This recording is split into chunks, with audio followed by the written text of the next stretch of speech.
Well, hello. Welcome once again to Pale Blooms and Beyond. Thank you for joining us today. Bart de Win is a Dutch musician, keyboardist, and singer. A graduate of Rotterdam Conservatory, Bart became inspired by Americana music. His music style has been described as a crossover between pop, jazz, blues, and Latin music. Early on, Bart played as a sideman and a freelancer. In 2004, he began writing and performing his own original music with 3 solo albums to his credit. In collaboration with Arianne Knegt, Bart's better half, as Tip Jar, the duo has released 7 albums, with number 8 to be out this fall. Bart played as a sideman for 15 years with Dutch singer-songwriter Gerard van Maasakkers. Mr. de Win has also played with Texan Walt Wilkins and with Iain Matthews in Matthews' Southern Comfort. There have been shorter collaborations over the years with Birds of Chicago, Sam Baker, Bill Small, Terry Klein, Susan Gibson, Kevin Welch, Awna Texeira, to name a few. In addition to all of his playing and performing, my guest also finds time to teach music. Well, welcome, Bart. Thanks for having me. All right. How are nice you doing? All right. Well, take us back to the beginning. Where were you born? I was born in the Netherlands. The city is called Eindhoven. It's the Okay. fifth city of our little country. Okay. Do you have fond memories growing up there? Yeah, well, pretty easy life with 3 siblings and an occasional dog, and Sure. yeah, a bit of a mess because we had a company. My dad had a company with all kinds of electricity appliances, and I don't know exactly what he did, but it was a lot, and there was always things going on. So that made it very lively, but it was well, a safe place. Safe place. Good. Yeah. Early on, do you remember hearing music in the household? Yes, my mom used to perform as a singer, Okay. um, not professionally, but a lot. And I can't remember any birthday party where my mom would not be singing together with her brother. They had a duo, Okay. and yeah, well, they just had to take out the guitar and ukulele, and then they sang two-part harmony, a lot of American songs, and so that was something that I really enjoyed. Yeah, There was that influence. So maybe you got the genes from your mom, musical probably, genes. probably, yeah. But she Well, always supported what I would try to do, and as well as my dad. But yeah, it's just something that came naturally. that always helps when one of your parents or both have been involved in music, Yeah, being encouraging to you. yeah. Well, what was the first musical instrument you learned to play? Piano. Okay, okay, Actually, it was a little toy piano, and okay. I remember, and I was really little, that I got a toy piano that actually had black and white keys. Because a Uh, lot of them, they have just painted black keys and they're just all white, so you can only play in C. But this yeah, one actually had the real black keys, and that was, man, that was something else. And that's how it started. did Probably when I you was 6 or something, I don't know. Yeah. did you end up taking lessons? Yes, I started classical piano lessons when I was 8, and Okay, I was not a fanatic, by the way. I had a yeah, great teacher, and she yeah, kind of saved my. Um, I don't know if you can say that in a Zoom yeah, meeting, but you know which part of my body she yeah. said when I was actually trying to drop out because I just want to play soccer, and I don't know, I was maybe a lazy student, but I had something that she liked, and I liked her a lot, so we just kept on going for 7 or 8 years. Okay, And then she said, maybe you should go to a jazz teacher because you're doing stuff that I don't get. And she I saw like some. you, but I can't help you. So, and then I ended up with a teacher that was actually educated as a jazz player. Okay, she saw potential in you. Yeah, a lot of times I hear that, that you kind of outgrow the limitations of, that kind of teaching, and then you want to, kind of spread your wings and do your own thing. Yeah. So But I wasn't really aware. I just felt something. something in there. Yeah. And then the new guy, he just kicked my butt. Then I thought, oh, wait, so there is something like structure. And Yeah. so I was just Yeah. a kid still, Yeah. but Yeah. it changed my life. You needed that discipline. Yeah. At Yeah. that time. Yeah. Yeah. Yeah. You did. Well, can you recall one of the first singles or albums that you bought yourself? What I bought myself at the beginning, I think one of my first albums was a lot of Don McLean stuff. Oh, yeah. I Yeah. was a big fan of Don McLean, and I bought the first album of Dire Straits. I just liked the Sultans of Swing, Uh-huh. and Oh, yeah. that Oh, guitar yeah. sound and everything. I was mesmerized by that. Uh-huh. Not even the whole album; it's just that song that really. Right. And well, those are the ones that I really That you're for myself, that I worked for myself, and yeah. okay. Because we had Okay. some music hanging around that I was playing, and we had J.J. Cale, and then I started collecting those albums. Oh, yeah. So Yeah. DJ Cale. Yeah. Some that's good stuff. Too. that was all that well, Yeah. good So you music. were so you were early on into the Americana sound. Well, Yeah. my parents used to dance on Johnny Cash and all that. They had Jim Reeves, and Oh, Jim Reeves. Loved so Jim. I heard when I was young a lot of music that was kind of country based, and well, it was pretty mainstream back then. Yeah. And a lot of the albums that we had, my dad was not a record collector or anything, but he had some records, and I liked it. I liked it, and what I really liked was the voice of Don Williams. They had one or two albums by Don Oh, Williams, right. and Right. that's really something from my early like my early memories, that voice always brings me back to that time. Yeah. Doesn't it? Doesn't it? Well, can you Yeah. remember? Were you going to concerts? Attending a concerts at that time, or as a teenager? Not Or really. I not was really. pretty homebound and just Okay. at home Okay. playing piano a little bit, and then a lot, and so I was it was kind of a protective environment, and I did go to some concerts, but a lot of it was pretty loud. Then Yeah. I didn't enjoy it that much. I went to see the Golden Earring, which is actually a band that's pretty famous in Right. the States as well, with Radar Love, Right. and they played right around the corner. I thought, now I'm going to go to a real concert, and it was so loud that I Yeah. just ran away. It was just Yeah. terrible. You can't really appreciate it when it's that loud. Yeah. No, Right. I don't know, just Yeah. I don't get it. Yeah. And Yeah. and then I was 15, so I already thought then, what is this about? Uh-huh. Yeah. I So think the loudest concert I ever saw was Judas Priest. It was like, yeah. I mean, my ears were ringing for it seemed like weeks after that. yeah, Yeah. It was. it's just Yeah. unhealthy. Yeah. Yeah. It is. Well, It we all is. know that, and still many Still. concerts are too loud, so it's a strange phenomenon. Yes, it's not good on the ears. Well, was there any kind of music scene around you, let's say as a teenager before you started playing? Yes, but I was not really part of it. Okay. Kind of through the lessons that I had with a new teacher, and then he worked at the conservatory in Rotterdam, and then at some point I started doing jazz, and I kind of drifted away from the music that my parents used to dance to. Yeah. And then Yeah. I saw an occasional jazz concert or some, not even singer-songwriters. That was not a thing in my neck of the woods at that time. Right. So Right. before I could really realize it, I was just digging into the kind of difficult jazz music. And suddenly I was this snobbish conservative student who probably, it was already not done that I said, I like Muddy Waters. And then my fellow students might say, really? That's so simple. Oh, So okay. I never really felt at ease in that situation.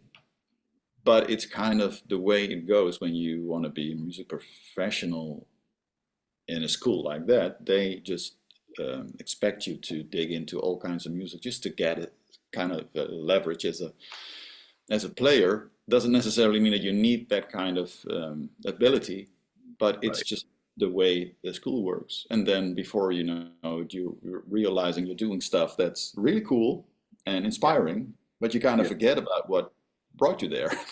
Yeah. So I had Yeah. to go through that motion first to realize that my Yeah. real heart was somewhere else. Right. Back at the roots. Yeah. And Yeah. actually, that happened because of my wife, Arianne Oh, Knegt. You already yeah. mentioned her, and when we got together, she kind of woke me up again. Oh, okay. Well, you needed that, I guess. Yeah. I Well, need her in a lot of ways. Yeah. yeah. I was gonna say, kudos to you for for saying that. Yeah. Well, what was the very first band that you were in? I had a few. Well, my first band was a school band Okay. with a lady singer, and then just bass, drums, keys. That was me, and a guitar player. And the guitar player was pretty cool. He built his own guitars when he was 16 and things like that. And we played covers from The Doors and the Rolling Stones, "Sympathy for the Devil," and kind of. Yeah. That was my first band, Yeah. and Okay. well, I still have fond memories of that, and I still have contact with that drummer and that bass player Oh, okay. for Are some they reason. still But are they they don't still play. No, they I was don't gonna play. say, okay, they still But play. there's, Yeah. yeah, it's good dudes, and they live in a, well, one lives in Norway and the other one in Amsterdam, so they're out of, well, out of my direct, Right. Not real close to you. not Yeah. real close, and they have different lives, but still, we know what we're doing and things like that. Right. So that's Right. cool. And that's a long time ago. Yeah. That Yeah. was my first real band. We had some gigs, and when there was a school party, we might play, and yeah, things like that. And that's a lot of people begin like that. Just Yeah. Yeah. fool around with the people that are around you. That's cool. Right. Right. Right. Doing a lot of cover tunes and things like that. Yeah, yeah. We Yeah. wrote maybe one and a half song ourselves, and the rest were all covers. Right. Well, when did you start playing with Gerard? Gerard. 96, Okay. 96. Yeah, Okay. All I right. remember because it was the year that my first child was born, Oh, okay. and of my last child actually, my third, my daughter. But yeah, he was already pretty famous around here, especially in the southern part of Holland, and Okay. he started in the 70s. Well, how did you hook up with him? How did you start? You guys get Well, together. I had a bass player who played jazz with me at that time, and he went to the same school as I did, and he came. Well, we just uh, played together for fun and all kinds of gigs. And he was playing with him already for a few years. Oh, Then their piano player dropped out, and they needed a new one, and I auditioned, and we clicked, and the rest is history. Because 15 years later, I was still playing with him. yeah. Yeah. Uh, You must Yeah, have that developed. was Yeah. really really good. Then we had a complete band at some point. At first, it started with only bass, piano, and then Gerard playing a little bit of guitar and singing.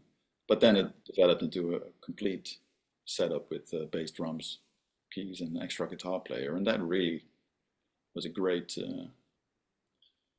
journey A with those. journey. I Yeah. still play a lot with those people. So, Oh, you do. Okay. Well, that's good. but Well, then different kind of projects. So. Yeah. all right. Right. Right. Well, unfortunately, we don't have a lot of time to go into all your work with Gerard. But what are some of the highlights, maybe? That I did with him, you mean? Yes. Yeah.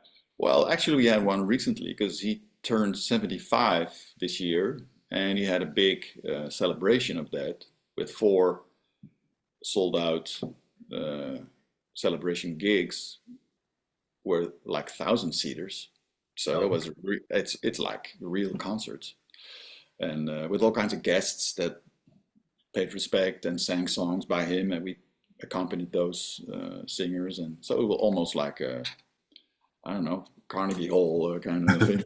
It was really cool, and at the same time they made a documentary with the national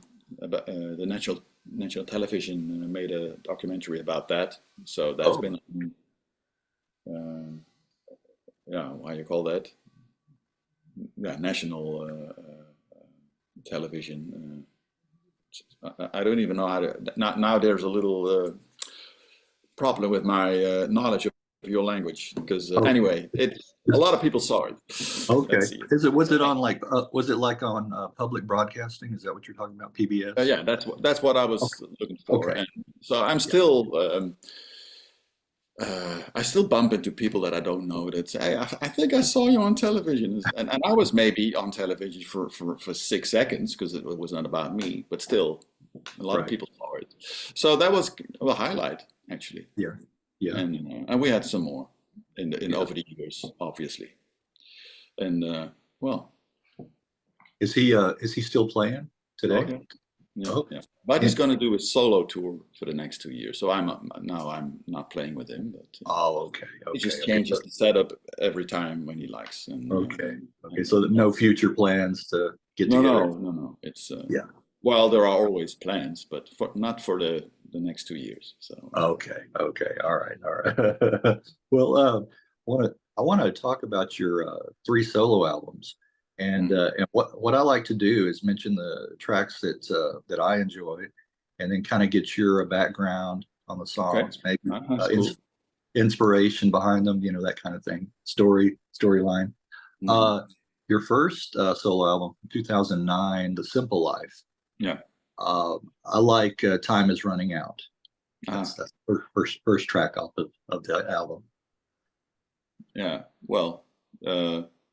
It's one of the first songs I wrote on guitar because I'm not a real seasoned guitar player, but I'm fascinated by the instrument. So yeah, and the song is totally inspired on my first few chords that I can really play.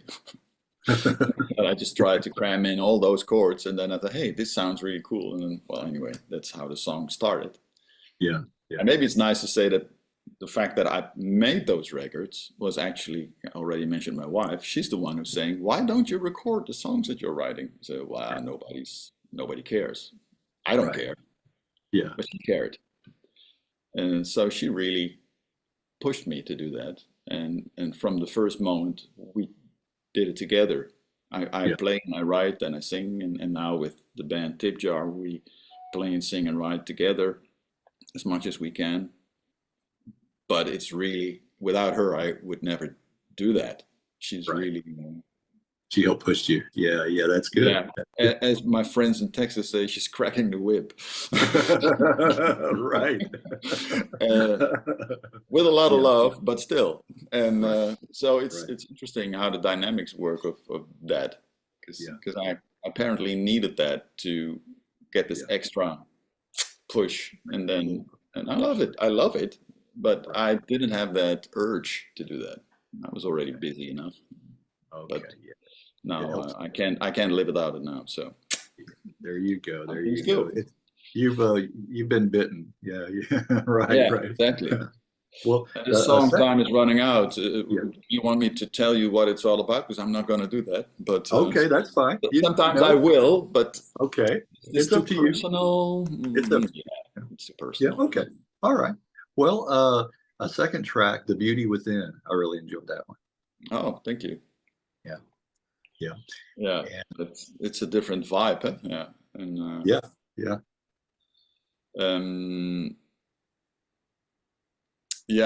what would you like to know about that song? Anything that you can share. If anything that you would be willing to share about it. I think I have a nice story about that. Okay. I wanted to call it Super Skin at some point. The song is actually about being in love with somebody, about, of course, the soul and everything, but that doesn't mean that you can enjoy how somebody looks. So I thought you can talk about the heart, the soul, the intelligence, the wit, everything, but everything is beautiful. And I thought, Super Skin, it's a nice alliteration. And then our producer, a guy from England, said, I don't know, there's something strange with that title. Yeah. He said, I know, but I just like it. And then he checked it, and it happened to be some kind of dildo that was really popular in England, the Super Skin. And I said, Oh, maybe then we change this whole maybe we don't concept. use that. Yeah, so it became The Beauty Within, which is Uh-huh. actually what the song is about, and Uh, and like, and and the and the and the, and the lyric is just about. I use the word skin, which is okay. yeah, like, like Steely Dan. Steely Yeah. Dan, of course. But Right. that's of course those people were making fun of everything. Right. Yeah. That's I was not that secure that I wanted to do that, so I changed. But okay. but thank you for picking out the song. I like it. It's, it's It has a certain vibrant feel that I like myself as well. okay. Well, if you don't have anything, or you'd rather not share, it's too personal or whatever, I'll just mention them. Uh, Just a Memory. I, That's a good one. well, there's a good story about that song. Okay, want to hear it. Yeah, just because we talked about this Gerard van Maasakkers guy, and actually he heard the song and loved it so much that he made a Dutch lyric on it, and it was recorded on one of his albums, and it was the opener of the album. So that was a big deal for me that there was a second version actually of that song. Ah, okay. And when I recorded my version, I did it with the same band as the one I was playing with that guy, and we already toured with that song. So Okay. it was just we had that song in our back pocket. So when we recorded it, what you hear on my record is just Yeah. first take after a long day of recording other songs, and it's we still have to do that one. Yeah. And it was just press the button and we just played it, and it was just perfect Yeah. because they knew it so well already, and Yeah. yeah, that was really fun. Yeah. But speaking of that, I like the first takes a lot of times, and Yeah, songs me that too. are kind of recorded live, with few, overdubs and things like that. I like that. Yeah, me You too. seem to get the energy and, the meat of the band and the Yeah, artist. yeah. It comes across. Yeah. Well, I agree. Yeah. do I need is another one. Yeah. Oh, Yeah. That I really like. well, I think there's a nice story there. I already recorded the whole album actually, and then Arianna and me went to a concert close by here, and it was she will know. Of course, I forgot the artist's name, but his backing singers was a gospel group of Okay. three black guys singing their hearts. It was so beautiful, and I thought this gospel music, it gets to me every time, but I'm not very religious. So then you get this thing in your head, why is it touching me so much? Obviously, I know what they're talking about, Yeah. Yeah. but the way they want to touch me is not what touches me. Yeah. So Yeah. that struggle actually inspired me, first of all, to have some kind of gospel sound on my record. And but it was based on the fact that I was puzzled by being touched in a different way Yeah. by Yeah. music that's just heartfelt. And well, anyway, that's what the lyric is about. Yes. Yes. Do I Very need much. the touch of your hand? Yes. But Yes. I love Oh, your soul. uh, Yeah, that was the idea. well, as long as I live is another really nice track. Oh, Yeah. thank you. Yeah. Yeah, I really I haven't enjoyed heard that. that for a long time. Really? Okay. Yeah, Well, because go the back. Do I Need, I actually still play it when there is Oh, a okay. situation where I can use it. But Yeah. that one. Yeah. And what do you like about it? I just like the feel of it, Yeah, Um, I like the feel too. I was, yeah. to be honest, I now being, well, 15 years later or something, Yeah. I would have changed the lyric if I would Right. write it right Oh, now. So okay. I hope I developed a little bit. Yeah. Since that But I time. do like the way the band sounds and how the Yeah. yeah, Yeah. yeah. Well, I want to say on all of your releases, I like the keyboard sound. It goes back to that early 70s sound for me, Yeah, thank is you. yeah. That's what I like. That's what Ariana likes. She's totally Yeah. into that kind of Yeah. music. So we found common ground there. So Yeah. Yeah. Oh, really? And then a final track, "Let Me Know." Oh yeah. Another another great track. So I would Well, say, oh, go ahead. Do you have well, something? you really listened to the whole album, thank you. Yes, yes, I I tried. remember I remember I wrote "Let Me Know," Yeah. and it was inspired by Ron Sexsmith. Oh, okay, I okay. was just listening to one of his older albums, and I was at school, a different school as the ones I'm teaching now, and I remember I had a time gap, and I was just inspired, and I just started playing, and suddenly this Yeah. line came up, and I thought, hey, this is just a little bit Ron Sexsmith-ish. Am I stealing now? I said, no, no, this is called being inspired. Right, I right. still can't find a song by him that sounds like that one, but I must admit, he kicked it Yeah. off. You kicked it off. You can't help your inspirations, No. and, coming out in your music. It's like you said, it's not stealing. It's just those influences are going to come out. Yeah. So, well, moving on to 2011's Little World. That one was recorded in Austin, produced by Walt. Yeah.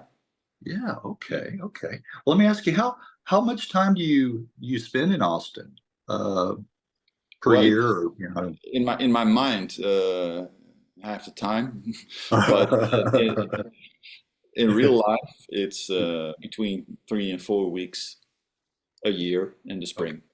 Okay. In the And I just springtime. meet all my friends there, and Walt, for instance, and Bill Small, and well, I love so many people there, and we hook up, and it's just wonderful.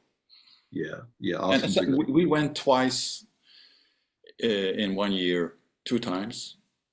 Actually, when we recorded Little World, we had to go back in the summer to finish it, and there was another year when we went twice. But normally, it's just this one window Okay. that we can do that. Yeah. Yeah. Have you ever been to South by Southwest? No, I'm Okay. always later than, and my Oh, friends tell me it's it's hectic. happening. Yeah. But of Yeah. course, I would like to be there, but no, I never went. Okay. Okay. My son he just graduated high school. He's going to UT, going to school there. So he's a couple of weeks. We're gonna get him in his dorm and everything. Go down there with him. Oh, wow, Yeah. that's Yeah. exciting. It's too fast. They just grow up. It's true. They grow up way Yeah. too fast. Yeah.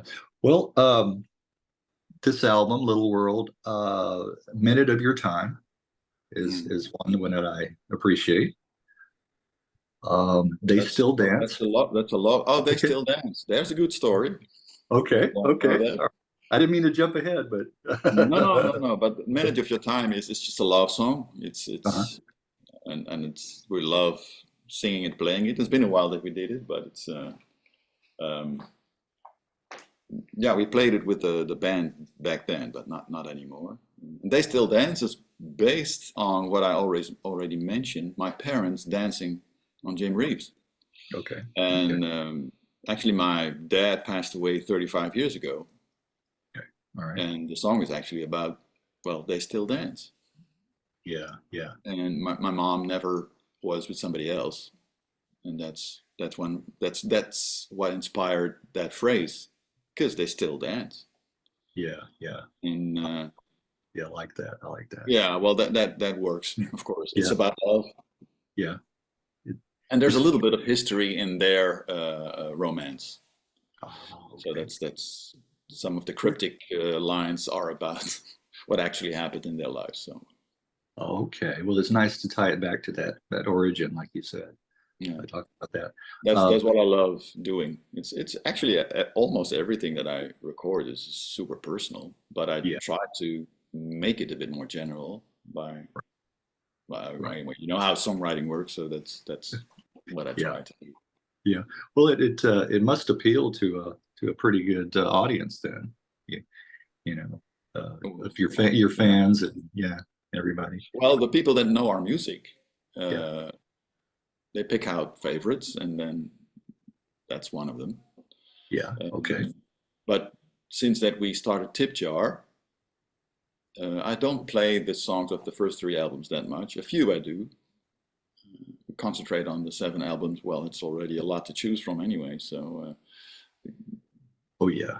Oh yeah. the first 3 albums are not really the ones that I'm concentrating on. Let's call it. Okay. Well, then it's good we're talking today about it to focus a little bit. Yeah. Well, thank you. I like it. Oh yeah, it's not nothing. I'm still proud of those albums, Yeah, but it's just too much to handle. Right. Yeah. Well, you've been very prolific in your output, so it's a lot to try to digest or try to get into, an interview. The Ruin is another one, that I really, it's kind of somber, but it's very applicable, I think, to what's happening in the world and what's today too, especially. So it's a nice track. Thank you. And then finally, Try My Luck. Yeah, I like that one. Yeah. Actually, that's one I still play with Walt. Okay. A lot. He loves the song, and he does great harmony on it. So we play that. Okay. Easy to go ahead. Yeah. Well, I was thinking, am I going to say something about Try My Luck? But I'm not going to do that. Okay. All right. Sorry. All right. For you viewers out there, you're going to have to go back and listen to the albums again. Well, Easy to See from 2012. Mm-hmm. Is that cover picture of you at the Grand Canyon? Is that? Yes, Arianne made that. Yeah. Okay. I thought that's what it was behind there. Okay. There's not too many places in the world that look like that. like that, right? It was our first trip to the States, and that's how it all started. And she just made that picture, and we just saw it and said, this is incredible. Yeah, that's going to work. That's going to work. Sloppy shot in a way, because how can you capture that? Well, Stepping Through is one off of this one that I really appreciate. Songs. You remember this one? Yeah. Yeah. Well, there's 2 stories behind both songs, because most of the time when I write anything, it's just trying to say something in your language, and I like to think that I'm not messing it up too much, but I'm try to think in your language. Those 2 songs both started out as a Dutch song, because they were written for another occasion. Okay. And then I tried to, well, not really translate them, more just put a totally new lyric on it. And that worked out. So then we used them for the album. But they were both written for a different occasion. Oh, is that right? Which is a coincidence that you picked those 2 songs, because there's no other songs. That happened. Yeah. Well, a third one, Gone. I really appreciate that one too. Gone. Yeah, I'm proud of that one. Yeah. Well, that's pretty somber in a way. Yes, it is. And I want to tell you my all-time, off of these 3 albums anyway, my favorite track of yours, and I hope you play this one. If not, you should. is River Song. That's a beautiful track, in my opinion. Thank you. My favorite of your solo. Yeah. Well, that's thank you. That's a big compliment. And it's funny how that works, because some people might say the opposite, saying I like all songs except River Song. Oh, is that right? Really? Yeah, some people are just not into anything that might lean to being a bit bombastic. Okay. Then they just say, oh, no. Or when it might be a little bit jazzy. Ooh, I don't like jazz. People sometimes react in a funny way. And as you already heard, it's pretty eclectic what I'm doing. It's not like one style. Right. And River Song is kind of a different take on it. Is. And it's keys and everything. And it is a different song for you too. From your other material. Maybe are they saying they're backing off. They don't like it. Maybe it has a little commercial feel to it. Maybe. Yeah, but that might be the thing. And Yeah. yeah, and Well, I don't mind. People yeah, are right, entitled to have an opinion about anything. right. Well, But I'm just yeah, interested in how people then try to figure out how an album works, and then they say, "Yeah, I really like that album, but I kind of skipped not. the last song." So, Oh, okay, that's okay. well, that just I shows. like making it, and I like singing it. So it's Yeah, that just shows you where my tastes are, mostly. yeah, but it's But all I think, fine. Fine. yeah, but for the viewers, do check that out. Go back and listen to River Song if you can. Uh, I think it's a top track, and I think more people need to hear that song. That's Thank just you. my 2 cents. uh, well, how did you tell the background between how you came to collaborate with Arianne, with Tip Jar? How Uh, that's Ariana and me, we hooked up as a couple through music, actually. We were both married before, and the music connected us. Ariana Knegt, and yeah. Right, very good, yeah. and I well, already in the beginning it started to interest me that her music taste was actually close to what I was growing up with anyway. And so when we were together, living together, and got married and everything, as I already told you, she said, "Why don't you make an album?" And then on every album, as you heard, there's a duet with her. Like Yeah, on the one Easy to See, there is the Easy to See duet. And people seem to like those duets.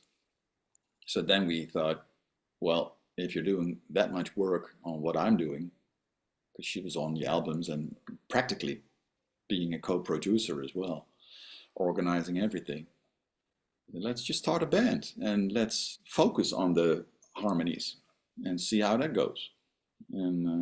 And we've been doing that for the last 10 years, 11 years, and it's funny to see how it develops because the vocals are getting more close all the yeah, time because we right, sing so much together that it right. just happens in a natural way. So it started with let's say Easy to See. Yeah, We still yeah. play that one in tip jar sets actually, and say it's a pre-tip Oh. jar song. Free And tip jar. and then after that, well, the rest is history because we really focus on tip jar. Yeah, yeah. Well, yeah, like you said, that dynamic between the two of you and how your voices are becoming more and more, in harmony, in tune, Mm. like that. I guess it would working together for all that time too. Yeah, And yeah, 7 albums, wow. And then number 8 this fall, right? yeah, Should be coming out this fall. yeah. Okay, okay. Is it already complete, or is still doing the Actually, finishing? we listened to this morning. We listened to the first 6 mixes and some listening recordings that are not mixed yet, but then we can just listen. Is everything there? Yeah. So we're in good shape, but it's not finished. So Okay. we're working in the studio the day after tomorrow, and just have some days out that we still have to do some mixing. Is the studio there in your home, or is it a different location? I have an old friend that's the drummer of the Tip Jar band, Okay. actually, but Okay. he's a studio owner and technician and engineer, and he's been there for 30 plus years or something, and it's a 15-minute drive, so it's really easy. Oh, okay. Not far. Not far. All right. Well, how would you describe the music between you and Ariana? The two of you. If you put it like that, how could you the music between you and uh, but uh, with the two it's a of you nice working. metaphor. Yeah, that'd be, yeah. Well, I mean, if a you lot want to of go, people ask that, of course, and uh, first of all, uh, the term yeah, Americana is still yeah, yeah, well, it's pretty vague.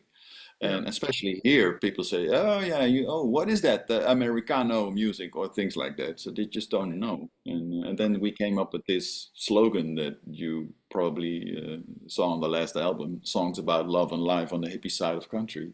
Right, right. And that's now what we use, because then people seem to say, "Oh, okay," and then they kind of have a picture. Yeah, But it's, yeah, we're singer-songwriters, yeah, and we talk about our lives in a way that people seem to like it. yeah. And it has a hippie-ish vibe, so that's why this slogan came up. Yes. And it's kind of hard to box music anyway. Yeah, it is. It is. You know, everybody wants to label things. Yes. Yeah, yeah. And But just let it be, right? What about playing live? You guys go down pretty well? yeah, well, it's since we're not super famous, it's kind of hard to get all the good gigs, but we've been around for quite a while, so people know us, and so it grows, it still grows. And we just want to do serious gigs, not background stuff. So then suddenly you have to say no to gigs that are maybe even well paid, but you think, Right, yeah, this is not what we do. So it's a right. struggle sometimes, but we play a lot, and lately we had quite some gigs as a duo, but most of the time it's a three-piece, because we have a guy called Harry Hendricks. He's a guitar player and a singer and a songwriter, and well, he plays all kinds of strings actually. And with the three of us, we really feel like being in a band, because with him I played with this Gerard guy as well. So I've Yeah. known him for 30 years. Oh, okay. And like the way I sing with Arianne, that's how I play with him. Okay. And Uh, it just doesn't matter. Whatever we do, we just yeah, lock. yeah, yeah. That really feels comfortable, Right. almost too comfortable. So then we just have to change things up to make it, yeah, a Yeah. bit edgy. So well, this is not going to work. Just take a banjo, because he's not a banjo player, but he knows how to do it. And Yeah. that it changes, and so that really, there's a lot of fun, and we do a lot of gigs. And when he is not available, we have another guy who has that role. So we try to play as a trio, and sometimes with a bigger band, and then it's bass drums, and even six-piece when there's a violin player. But that's Right. not too often. Most of the Two. time it's a small band. Yeah. Okay. And we can Okay. focus on the three-part harmony and everything, and the stories behind it, and that's kind of how Right. we do it. Yeah, it's Right. really Right. fun, Right. really fun. Right. I like I mean, a lot of the Americana and the singer-songwriter, you know, you're telling stories, you know, Yeah. like you said, that I think that's what interests the listener, you know, too, is those stories, you know. Well, so you've been in the Reformed Matthews Southern Comfort, what, since 2017? Is that right? 2017? Well, it started Or was it earlier. earlier? Okay. Yeah, Okay. yeah, yeah. All right. 2010 or Because something. he reformed the band a couple of times, didn't he? I think Yeah, he. yeah, Yeah. yeah. Yeah. Okay. Okay. So you were in an early incarnation of the Yeah, band. well, it's the first real incarnation. I wasn't part of it, because Yeah. that was because of an album that they made, but Okay. that didn't really take off, and it was too complicated to make that happen. And then Okay. that version that came after that, I was part of that, and ever since. Okay. Okay. Yeah. So Ian had been based in Holland for Yes, quite some time. Yeah. Okay. yeah, yeah. Well, that's how he got all the Dutch musicians Yeah, playing for him. yeah. Yeah. You know That what's was interesting? funny doing tours with him in England, Uh-huh. and people seeing three Dutch Yeah. guys playing with Ian, and they know Ian, of course, and then say, "Oh, Right. I would like you to bring the original members," and then Ian saying, of course, "Well, they're dead, so Yeah. Right. We can't do that. We or can't do or that. halfway." Yeah. And he's in great shape, but not all the members are in great shape. That's to say the least. So Very, very yeah, true. It's interesting as I just talked to an English musician who relocated to Italy, to ah, Turin, and now his entire backing band is Italians. You yeah, know, well, that so makes so it's sense. kind of like it's wherever you are. I Of mean, course, So I think that's interesting, and they appreciate his music, and work real well with him. And like you said, I mean, who the other guys in the band, were they into Americana? Were they into did they follow Iain Matthews? Well, they're totally into that music. Okay, okay, I would Yeah, say so. Yeah, right. and through them, I became a member because I Okay, knew the guitar player, BJ, yeah, for years. He actually produced the last solo album, the one with the picture. yes, yes, Um, and he plays on every album, but he right. produced that one. And Ian sings on that album as well. Okay, So I asked him to do some backings, and and yeah, BJ is a player that's really into the Americana music. And, okay, yeah, it's yeah, it's a good little band. yeah, yeah. Well, I'd followed Ian way back. I mean, Plain Song and his solo material, and Yeah, Matthew Southern Comfort. So it's really, really, incredible. That guy's yeah, incredible. right, right, yeah, Incredible singer. He's right, still, right, still. yeah, And and just I started to collect his back catalog just for fun. uh-huh. There's a lot of old vinyls and they're lying around over, so you can find them. And I think I have 20 albums now, and I'm not even halfway. It's just Yeah. Yeah, I incredible. know. It's It is. It incredible what he put out. is. Yeah, You're and then sometimes I send him a picture. Hey, look what I found, and then you get something back like, I hate that album, or ah, Yeah. I made better. Yeah, Right. it's yeah, Yeah. inspiring. Somebody Yeah. somebody who's been around for that long and still Yeah. Yeah. strong. Yeah. Right. Right. And for someone, from England, to start playing that type of music, the American sound. I know he lived in here for a while too, but Yeah. he's just, I mean, that's so cool, that he kind of latched onto that sound, and then he's putting it out better than a lot of Americans were, or have, you know, Yeah. just producing that sound. So, well, it just shows you. I mean, just music is kind of universal, pretty much. Yes, Yeah, exactly. yeah, Yeah, it exactly. is. Uh, Well, because oh here we well, are. We're talking yeah, right. There you go. already. There you Yeah. go. There you go. I did want to ask you one thing about traditional, like in Holland and Netherlands.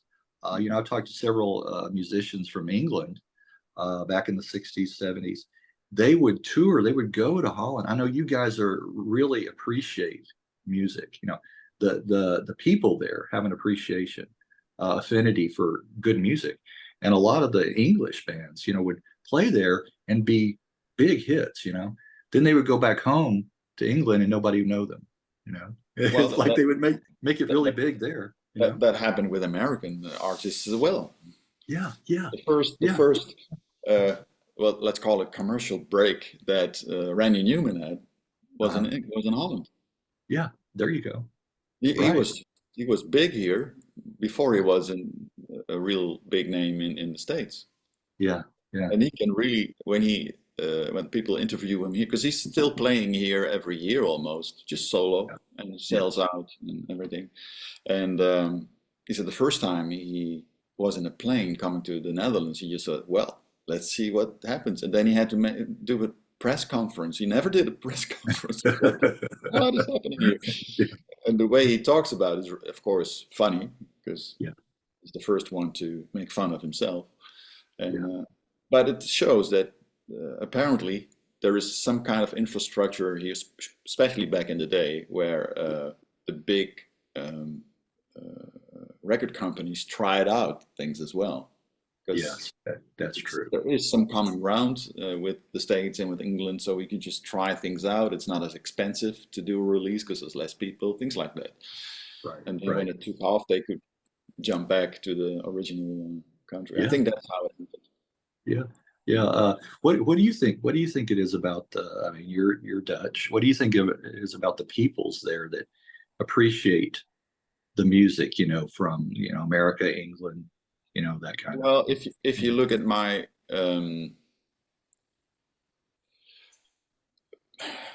well, we are focused on England and America as a country. If you look at movies, TV shows, even talk shows, Okay. we use subtitles. Yeah. It's like in all other countries, bigger countries in Europe, most of them, they have voice actors. Yeah. Right. But we just know how the language sounds, and we're just focused on that. And maybe you'll appreciate the fact that when I was young, and I mean really young, we didn't have daytime television, but Germany had. And I lived pretty close to the German border, and we didn't have cable, so I just had an antenna on the house, and I just tried to get German television because then I could see John Wayne on a Wednesday afternoon. I didn't know he was not German. Okay. I just heard him talk German. Yeah. That's how I learned that language. As a kid, I just heard German. Oh, is that right? Okay. Yeah. And, well, it didn't take that long to figure out that John Wayne was actually from a different country, of course. Right.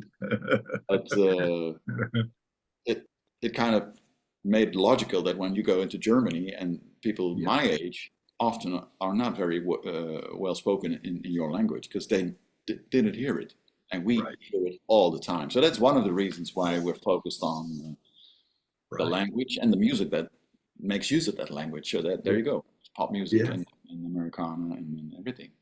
Yeah. Well, one of the reasons. Well, speaking of Germany and country and western, like Freddie Quinn, you familiar with? Yeah, I mean he put out several, western, country, albums, and to hear it, it's like, wow, you couldn't tell that he was not American, just he delivered that so well. Yeah. So I think they got great artists.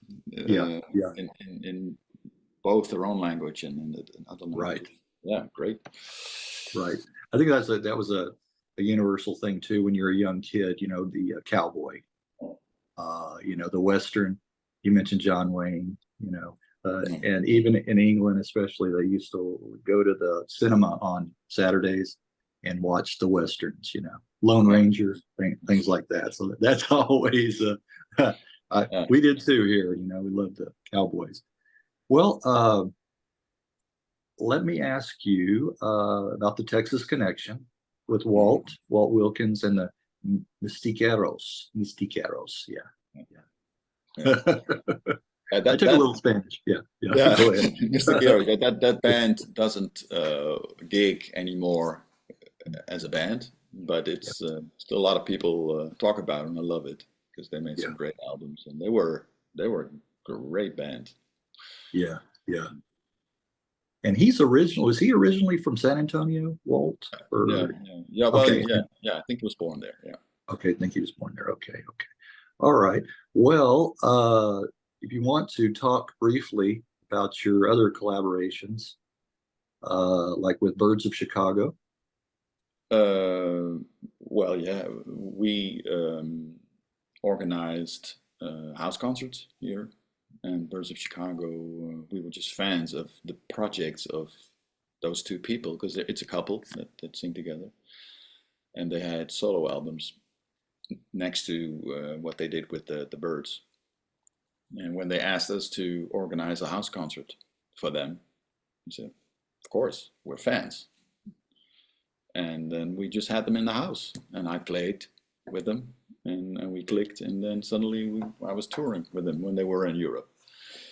And well, it's been a while because one of the two, Alison Russell, is actually growing bigger and bigger now, and so she's doing a solo run for the last 2 years. But yeah, I love their music. I love the way they play and sing. So well, that's how it works. You meet people, and you just. Like playing with Cameron Welch, it's just a blessing. That guy is so wonderful, and he's friends with Walt, and of course with Walt Wilkins. I have this symbiosis, let's call it that, and so through that you meet other people, and so it's just wonderful how that all is connected. Yeah, I think it shows your versatility too. Yeah, Well, that you're able to. I hope so, but I just like to connect on different levels with people that have a good story, and basically that's what it is. Yeah, and you're making some good friends along the way too. Yeah, Exactly, exactly. right, right. The chemistry. Yeah. Well, Sam Baker. I think you Yeah, mentioned him earlier. Okay, Sam Baker. How about Sam Baker. Well, actually, through Sam, um, Walt came into my life because Walt produced his first two albums, okay. and when Sam came to Holland to play a big festival where he was the headliner without having actually, well, putting out on a record or anything. Nobody knew him, and still they booked him as a headliner. And they Wow. just booked the whole band of Walt, and they just flew them over for this one gig in a big festival. And I couldn't make that gig actually, but Arianne, my wife, Yeah. was there. I had to play with Gerard van Maasakkers. And Okay. I remember I just packed up my gear and went to that venue where the festival was, and I picked up Ariana, and she was just glowing. Yeah. Yeah. And I said, "Well, I had a gig," and she said, "Well, you missed a gig. It was just incredible." So she saw that concert Uh-huh. with Sam Baker, Walt, Martina Wilkins, the wife of Walt, and the whole band, and it was just people are still talking about it here. People that Yeah. were there. And one of those concerts, I was there. That's how people and yeah, that's how it all started. Because then we started following Sam and Walt, and we met Walt when he came back with Sam and in a trio setting. Yeah. And then when we had our first trip to America, we just sent Walt a text and saying, "Hey, do you remember us?" And he did, and then we hooked up, and the rest is history. But it started with Sam because we went to Okay. see Sam, who was playing with Walt. Yeah. And then when Sam Baker came to Holland, he had a percussionist who forgot to, I don't know, something went wrong. And he said, "I need somebody on stage. Would you like to play with me?" He said, "Well, yes, but not percussion." So just Not piano that. and accordion. Yeah. And we did that, and it was wonderful. So Yeah. it's so much fun. So, It worked. It worked. Yeah, it worked out. Well, and I see Sam every few months. I see him. oh, do you? Okay. Well, Okay. I say every year somewhere I see him, or Okay. in Texas, or here, or Okay. Okay. All right. Bill Small. Bill Small. Bill Small is the bass player of the Mystic Heroes. Okay. Okay. He's an incredible singer, and he's a songwriter in his own right. And actually, when I'm in Texas, he opens his house for us. We are there, and he lives in Wimberley. And well, he's a dear friend, like Walt. And when we book the tour of Walt in Holland in October, November, we do that every year. Bill comes as well, and then we play as a three-piece. Well, he's just a great player. And whenever we do something with Tip Jar and we need a bass player, he's the first one I call, and then he can He's, just play the bass parts at home. oh, okay. And So he's the. a lot of singing trouble that we have, like it's impossible to get a third part harmony here. We just send it to him because he figures it out always. He's just incredible with that. He's a great singer. Okay. Okay. He's a go-to guy. Yeah. All Yes. right. Well, moving on to Terry Klein. Terry Klein. Terry Klein is he's relatively new in the business. He made 3 albums now, I believe, and the first 2 were produced by Walt Wilkins. And when Walt recorded them, he made sure that he did it when I was in town. And Terry and I get along really well, so I'm proud to be on those first 2 albums. All right. And then when he came to Holland, I said, "Well, if you need a piano player," so then I toured with him here. Yeah. So Yeah. that's how it works, and Right. it's just It's like these blessing. interchangeable parts, you know. It's kinda- Well, if you're a bit flexible in how you can add something without being in the forefront, because Right. I don't need to be the showstopper. It's more Right. like, how can I make it better Right. or add something? Right. And if that works and somebody digs that, then it takes off. So I love that about the way I'm able to play with those incredible artists. Well, real quick, let's see. Susan Gibson. Yeah. That's fairly new, but we know Susan. Well, we met her 10 years ago for the first time, I think. And well, she's incredible. And at some point, 2 years ago or something, she asked me to sit in at a gig 2 hours before she left for that gig. So, well, I'm off, so yeah, well, of course, if I can help you. And that was fun. And then she heard about, of course, the runs that we do with Walt. And then she asked, can you maybe do something for me like that? So we just booked her a tour in Holland last winter. And now she's coming back in February and we do it again. And so I'm just calling and getting some smaller gigs. But then for her, she says, I just want to see Holland. I just want to do this. Yeah. Which makes it a bit easier if you're not looking at making millions, which is kind of hard in this business anyway. So. Oh yeah, these days, yeah, it's incredible. Yeah, yeah. You have to do it for the love of it. Yeah, you really do. That's how it starts, and then we are lucky. You have some kind of break. Yeah, of course. Well, we know how it works. It's, right. And people might say it doesn't. I know. You'll hear more people say that. Yeah. Well, Kevin Welch. Yeah, Kevin. He was the first or second house concert we organized, so we've known him for quite a while, and then he happened to be practically the neighbor of Bill Small. Oh wow! Really? I mean, it's like 2 minutes away from his house. Yeah. Wow. Not anymore because he lives in Australia now. But so we just met every now and then, and at some point he just asked, can you do a tour with me? Yeah, it works the same way all the time. And I did one with him, or two. I don't even know. Arianne, weet jij dat ook? 1 of 2 tours met Kevin. 1. Yeah, 1 tour. Okay. And it's just wonderful. He's a force of nature, so it's easy to let's say, well, you don't have to carry anything. You just follow up on what he's giving, and then you add a color. That's basically what happened, and we really had a good,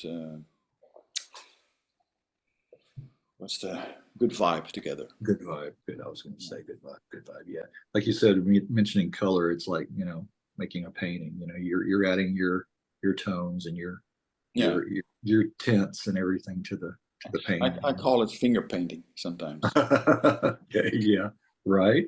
I can see that. I can understand that. And then one last one, Awna Texeira. Yeah. I mentioned her because I just like her so much, and I haven't seen her for quite a while, but she was with Alison Russell, who we mentioned, who was in the Birds of Chicago. But before the Birds of Chicago, she had a band called Po Girl. Oh, okay. And I don't know if you're familiar with that band, but it's, the Be Good Tanyas? No, I don't think so. No. Canadian. Oh, Be Good Tanyas. Yeah, Be Good Tanyas. Yes, I do. Yeah, well, that's kind of the. Okay. I'm not saying similar, but that you would recognize the. Okay. And Awna was one of the players, and she came to Holland with Alison as Po Girl. Okay. And then she literally jumped in front of me and said, "I'm going to do a solo tour. You want to play with me?" Yeah. And then we have 2 accordions because she plays accordion and guitar. And then, we just had a lot of fun, played in England, and she was a blessing. Yeah. Well, you never run out of people to play with. That's for sure. You can stay busy. I can tell you that. Well, Yeah, I real, just love it. I just love it, and I think people see that, and then yeah, they, one way or another, they right. bump into me or I bump into them, and it's just a little train that passes, and you jump on it or not, and Yeah, I love doing that. yeah. Yeah, There you go. There you go. That's a good way to put it. Yeah, they can see. Yeah, get that vibe. You know, like you said, the energy, and you know, from you, and especially in the concerts, the live shows too. The band, the audience gets that connection that you're making. yeah. Well, real quick, any other collaborations that you've enjoyed over the years? Uh, yeah. Well, the latest one was in June. I played with the Shay Zdravek from Okay, Canada, young okay, singer, and well, that was great. They were in our house for 2 weeks. We played, and she brought her guitar player, Tim Leacock, and we became friends. And she's an incredible singer, so that was easy. And yeah, well, the most important one is with Arianne, because that's a collaboration that just is the foundation of everything. It just goes right, on, and right, yeah, it's all connected to that actually. yeah, yeah, Yeah. right, And well, of course, I forget some names for sure because yeah. there've been quite a Well, there's so few, many. but Yeah. yeah, but it's just one big family actually. Yeah, well, briefly talk a little bit about your teaching music. Mhm. You must enjoy that. Yeah, yeah, I've been doing it all my life, so yeah, Yeah, yeah, it's I'm lucky enough to be at the universities in Utrecht and Rotterdam, and which means I work with young professionals or soon to be professionals, which is a quite different vibe if you compare that to music school with young kids that just want to, I don't know, whatever. I did that for 30 years, so I know how that works. But at some point I couldn't combine it anymore, and then I dropped the little kids. okay, all right. And so now I'm only working with the juveniles, and it's around 20 years old most of the time, Yeah, which is yeah, super interesting because it's a very um, interesting part of a like period in their lives, and they're developing as artists or as right. professional musicians, and I'm part of that, so that's That's what I was going to say. You can incredible. see the progress that they make. Any success stories? Oh, yeah, plenty, Yeah, plenty. yeah, It's frustrating because you get students who are far more famous than I will ever be because they just do exactly what works, or they're just smarter, or yeah. But that's what you want as a school, that right. people get. I was talking about this train that I'm jumping on. Yeah, yeah, We just provide tools and skills to be able to jump on a train, yeah, and yeah. then the right train passes and off they go. So it's great. Right, right. Yeah, just like so you've helped some hobos along the way, huh? Last week I went to a spoken word performance near our town, and Okay. I knew the guy because he was actually sitting in a exam that we had, with a final exam of a singer that wanted to do that kind of stuff. And then I met him for the first time, and he is in that field. But now he had his own performance. But the band were all graduates from the school in Utrecht, so I knew Yeah, those young boys, and yeah, they played beautifully. They yeah, really so. It's you're yeah, sitting there and you yeah. see those guys that were just coming in when they were 17 or something, and Right. now they're just doing that theater gig. Yeah. It's And it's then the keyboard player was telling me which keyboards I should buy because he had all the gear that I was drooling about. I think, okay, but this is how it should be. It's a yeah. new Well, generation. well, it's like you're a proud father in a way. Yeah, You know, well, yeah, it's a you little bit know, like, yeah, yeah, a little right? A bit little bit of like that. that. You've And seen, they, you and know, they were not even my students because there was the keyboard player and the bass player, and yeah, most of my students are vocal students. But right, still, yeah, it's I met The- them and I talked with them, right, and I see and them as and to professionals. hear back from them years later when they have made it or they've gone on to make something of themselves, you hear back from them and say, I want to thank you your input and helping shape and mold. Yeah, yeah, Um, yeah, Actually, yeah, the when tip jar can make use of the regular guitar player, and we have the stand-in, let's call him that. He's an ex-student of mine, and Oh, he okay. is a super talented singer and guitar player and keyboard player.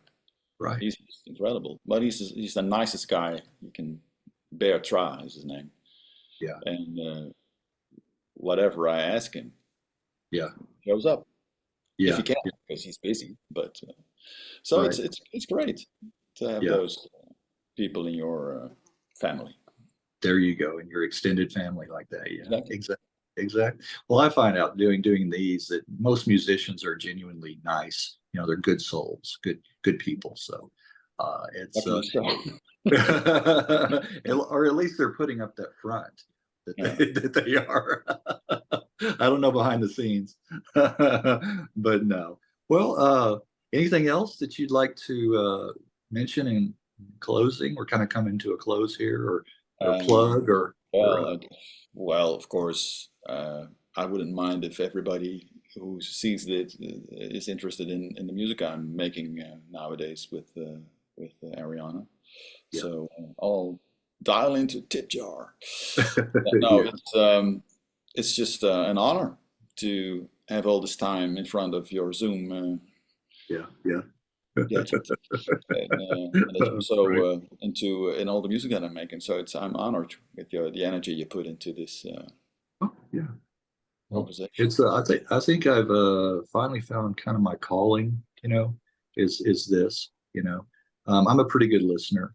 I mean, I'm not trying to say anything, but I think that's a big part of it. It's just letting you guys tell your story, and trying to interject when I need to. But Yeah, I like people who like to talk. So just hit that record button and you guys go for it. That's yeah, that's what I enjoy. But yeah, just hearing the musical history and the stories, and or recalling all those times, and sharing it with people. So yeah. it's nice getting the comments too, and that's something to look forward to. Um, I will send you the link. It usually takes a week, maybe a week and a couple of days Okay. or so, later, to edit a little bit. Shouldn't be much. And Bart, I'll let you, have that link, and then you can post it on your tip jar, on your site, all your social, wherever you like. Do that. See what kind of response and Yeah, reactions we get. I'm curious. Well, Yeah. anyway, thank you for your time, Oh, you're and very well. You're very you just welcome. edit out all the dirty words I said. So That's right. No, I don't think you really said any.